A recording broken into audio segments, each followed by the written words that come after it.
आज हम फिर बात करना चाहते हैं कि अमेरिका के राष्ट्रपति डोनाल्ड ट्रंप, ये आदमी जहां जाता है वहां रायता फैला देता है यार। ये आदमी जहां जाता है ऐसा लगता है कि दुनिया इसके इशारों में नाचती है। अभी इसने बवाल कर दिया यूनाइटेड नेशंस के अंदर। जब से सेकंड टाइम ये प्रेसिडेंट बना है, ये फर्स्ट टाइम गया था यूनाइटेड नेशंस, जो हालांकि अमेरिका में ही है बाय द वे। और जाते ही जो उसने स्पीच शुरू करी, सबसे पहले उसने बोला कि यूनाइटेड नेशंस मेरे खिलाफ कोई साजिश कर रहा है। यूनाइटेड नेशंस जब मैं आया तो एस्केलेटर नहीं चल रहा था, जब मैं आया तो और भी सुविधाएं में दिक्कत हो रही थी, काउंटर्स नहीं चल रहे थे, यानी इसको शिकायत हो गई।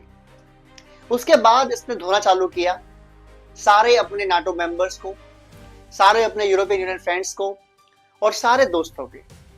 इस बंदे की एक बहुत खास बात है, ये जो दोस्त होते हैं ना इसके, उनको बहुत ज्यादा लपेटता है और दुश्मन को थोड़ा प्यार करता है, थोड़ा सा कम बात करता है उनके बारे में खिलाफ। सबसे पहली बात इसने करी, इसने कहा कि रशिया का जो हमला चल रहा है यूक्रेन के ऊपर, उसके प्राइमरी फंडर्स जो हैं, यानी उसको जो फंड कर रहे हैं, जो उसको पैसे पे कर रहे हैं, वो है प्राइमरीली चाइना और इंडिया। यानी इसने फिर से भारत के खिलाफ जहर उगल दिया। इसने बोला कि अगर रशिया को चाइना और भारत फंड ना करे, उससे ऑयल परचेज ना करे, तो फिर ये वॉर बहुत जल्दी रुक जाएगा। हालांकि इससे जस्ट एक दिन पहले जो जेलेंस्की है, उसने बोला है कि भारत हमारे पक्ष में ज्यादा है, रशिया के पक्ष में कम है। भले भारत रशिया से ऑयल इंपोर्ट कर रहा है, ऑयल परचेज कर रहा है, बट हमें कोई दिक्कत नहीं है। मतलब जिस पे हमला हो रहा है वो आदमी तो कह रहा है, वो देश तो कह रहा है कि भारत ठीक कर रहा है, भारत हमारे साथ ज्यादा खड़ा हुआ है, रशिया साथ कम खड़ा हुआ है, और 60-40 खड़ा हुआ है उनके अकॉर्डिंग। यानी 60% जेलेंस्की के साथ यानी यूक्रेन के साथ, और 40% रशिया या पुतिन के साथ। पुतिन कह रहे हैं भारत हमारे साथ खड़ा हुआ है 90% या जो भी है। अमेरिका को खुजली हो रही अलग से। अमेरिका कह रहा है नहीं जी, प्राइमरी फंडर्स तो चाइना और भारत ही हैं, इन दो के अलावा तो कोई प्राइमरी फंडर है ही नहीं इस देश, इस वॉर का। ठीक है भाई, बहुत बढ़िया बात है। अब इसने बोला कि मैं रशिया पर ऐसे ऐसे सैंक्शन लगाऊंगा ना कि ये वॉर कल युद्ध बंद हो जाएगा, ये युद्ध कल बंद हो जाएगा। लेकिन इस युद्ध को रुकवाने के लिए जो मैं सैंक्शन लगाऊंगा, उनको इफेक्टिव बनाने के लिए जो पूरे यूरोपियन यूनियन, जो पूरे नाटो के सदस्य हैं, उन सबको भी सैंक्शन लगाने पड़ेंगे रशिया के ऊपर, या एटलीस्ट ऑयल इंपोर्ट करना बंद करना पड़ेगा। जैसे ही इसने बात कही कि कोई ऑयल गैस इंपोर्ट नहीं करेगा रशिया से, क्योंकि मैं ये कह रहा हूं, क्योंकि अमेरिका कह रहा है, तब हम सैंक्शन लगाएंगे, वरना मैं क्यों लगाऊं, मेरी तो लड़ाई है ही नहीं, यूरोप की लड़ाई है, यूरोप लड़े अपने आप। हंगरी जो इसके नाटो का मेंबर भी है, उसने साफ बोल दिया कि ऐसा है भैया, हम तो मानेंगे नहीं बात आपकी, और हम तो रशिया से ऑयल एंड गैस का इंपोर्ट जारी रखेंगे। इसके बहुत सारी वजह हैं। पहली वजह यह है कि हमारे बिल्कुल बगल में है, हमें आराम से मिल जाता है। दूसरी वजह यह है कि हम अपने रिलेशन खराब नहीं करेंगे, बिजनेस टर्म्स में जो हमारे रिलेशन बने रशिया से, हम क्यों खराब करें। और तीसरी चीज, अगर आप ये मना कर रहे हैं कि हंगरी या कोई भी देश रशिया से ऑयल इंपोर्ट ना करे, तो ऑल्टरनेटिव व्यवस्था क्या है, फिर वो कहां से तेल परचेस करे, ये तो बताइए। और मैं आपको कई बार ये बता चुका हूं, मैंने पूरा एक वीडियो बनाया था इस बारे में, कि ये जो ट्रंप है ना, ये भाई इतना टैलेंटेड बंदा है, ये कहता दुनिया इससे परचेस मत करो, ये बहुत खराब इंसान है, केवल मैं परचेस करूंगा। वेनेजुएला जिससे कोई भी तेल इंपोर्ट करे तो अमेरिका उसके खिलाफ सीधा सीधा प्रतिबंध लगा देता है, सीधा सीधा सैंक्शन लगा देता है। अमेरिका खुद उससे सेकेंड लार्जेस्ट कंट्री है as oil import after China. यानी वेनेजुएला जिसको दुनिया से कहता है कि कोई से तेल नहीं लेगा, उस वेनेजुएला से चाइना के बाद नंबर 2 पर सबसे ज्यादा जो तेल इंपोर्ट करता है वो करता है अमेरिका। अब बताइए यार, दोगला बना है कि नहीं।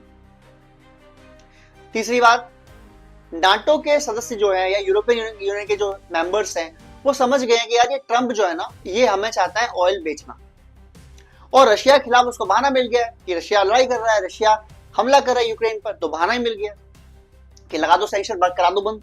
अब जब तेल की जरूरत पड़ेगी यूरोप को या किसी को भी, तो कहां जाएंगे फिर ये। रशिया से इंपोर्ट करना बंद करा दिया, रशिया के थ्रू इंडिया आता था, इंडिया से वापस आता यूरोप, आपने वहां बंद करा दिया। अब बचा कौन, बचा तो अमेरिका ना। तो फिर वो अपने टर्म्स, अपने कंडीशन, अपने रेट पर कहेगा तेल लेना है तो ये रेट है जी, वरना हम नहीं बेचते। रशिया आपको देगा नहीं, ईरान से आपको सैंक्शन लगा दिए हैं, वेनेजुएला से सैंक्शन लगा दिए हैं, सऊदी अरब कितना बेचा है किसको, तो बचा कौन, अमेरिका, ले लो अमेरिका से। ये बात हुई।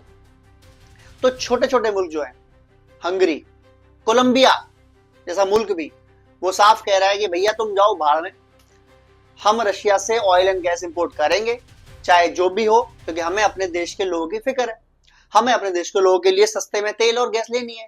भाई हम तो चाहते हैं ना भाई, ठंड आएंगी, ठंड पड़ेगी, सर्दियां पड़ेगी, हीटर्स कैसे चलेंगे, खाना कैसे बनेगा, गाड़ी कैसे चलेंगी अगर हम तेल और वो इंपोर्ट नहीं करेंगे। और अगर हम वो अमेरिका से इंपोर्ट करते हैं, जो हमारे बगल में देश है रशिया, उसे छोड़ के, तो हमें वो महंगा करना पड़ेगा बहुत ज्यादा, यानी 25% तक महंगा करना पड़ेगा। इतना महंगा हम करेंगे तो हमारी सरकार तो वैसे भी नहीं बचेगी देश में। भाई जो देश सरकार चला रही है, अगर वो रेट इतनी महंगी कर दे कि सरकार ही ना बचे, तो क्या करेंगे लोग इसका फिर। आप सोचो कि कल आपकी रेट जो है, लेट से 100 रुपए की रेट चल रही है पेट्रोल की, और परसों से मालूम पड़ा 150 की हो गई, 125 की हो गई, आप तो 25 नहीं करेंगे, आप तो खिलाफ हो जाएंगे यार, आंदोलन होएगा यार, क्योंकि महंगाई एकदम से बढ़ जाएगी, 25% इंक्रीज हो जाएगी। समझ रहे हैं। टूरिस्ट, ट्रेवल्स, यातायात या सब्जियां जो भी आती हैं भाई बाहर से आती हैं, उसमें ऑयल एंड गैस तो होता ही है, यूज बनाने के लिए भी होता है, लाने के लिए होता है, तो आपकी महंगाई तो डबल हो गई। फिर आपके खिलाफ देश में क्या होंगे, दंगे फसाद होंगे, वो तो होना ही है, जाहिर सी बात। तो हम तो नहीं कर पाएंगे। अब ट्रम्प कह रहा है कि अगर ऐसा नहीं करते तो फिर जो रशिया पे हमने इंपोर्ट कर रखे हैं, हमने सैंक्शन लगा के हम बंद कर देंगे। अच्छा एक और बताऊं दोगली बात, अभी पिछले महीने जब अलास्का में ट्रम्प और पुतिन एक साथ मिले थे, तो ट्रम्प क्या कह रहा है, कोई भी परचेज नहीं करेगा रशियन ऑयल, रशियन गैस, वरना हम लगाएंगे सैंक्शंस। वहां पुतिन ने बोला कि मेरे डायरेक्ट कॉन्टेक्ट हैं ट्रम्प से, और जब से ट्रम्प दोबारा प्रेसिडेंट बने हैं, जो रशिया और अमेरिका की ट्रेड है वो 20% इंक्रीज हो गई है माय डियर फ्रेंड्स। रशिया और यूएसए की ट्रेड ट्रम्प के प्रेसिडेंट बनने के बाद 20% बढ़ गई है, और दुनिया क्या बोल रही है कि आप मत खरीदो, आप मत लो।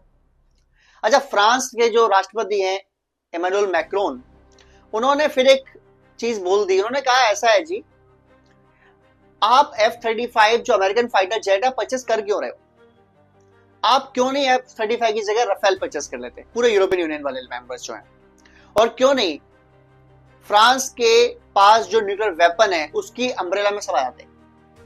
देखो पूरे यूरोपियन यूनियन में, यानी पूरे यूरोप में केवल 2 देश ऐसे हैं जिनके पास न्यूक्लियर बॉम्ब्स हैं।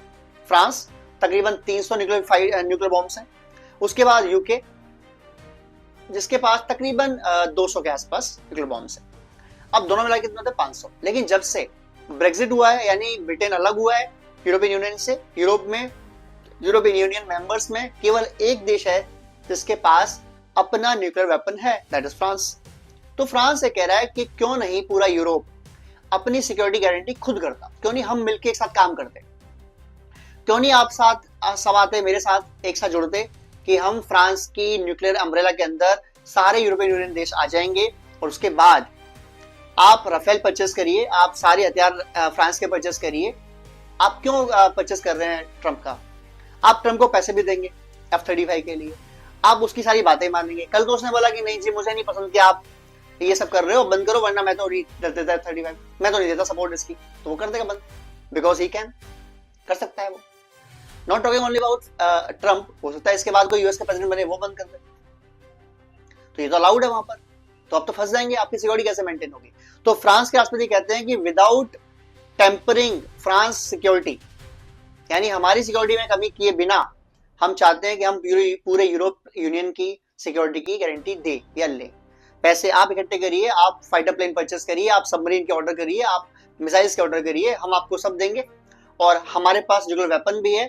आप हमारे साथ जब रहेंगे तो न्यूक्लियर हथियार हम इतने हैं कि आप हमारी सेफ्टी में अंडर में रहेंगे, यूरोपियन यूनियन को कोई दिक्कत नहीं होगी इसमें। यानी उसने फिर से इग्नाइट कर दी है, एक चिंगारी छोड़ दी है F-35 versus Rafale, versus dependent partner versus independent partner. एक ऐसा पार्टनर जिस पर डिपेंडेंसी नहीं कर सकते, और एक ऐसा पार्टनर जिस पर डिपेंडेंसी कर सकते हैं आप। तो ये फिर एक चिंगारी छोड़ दी।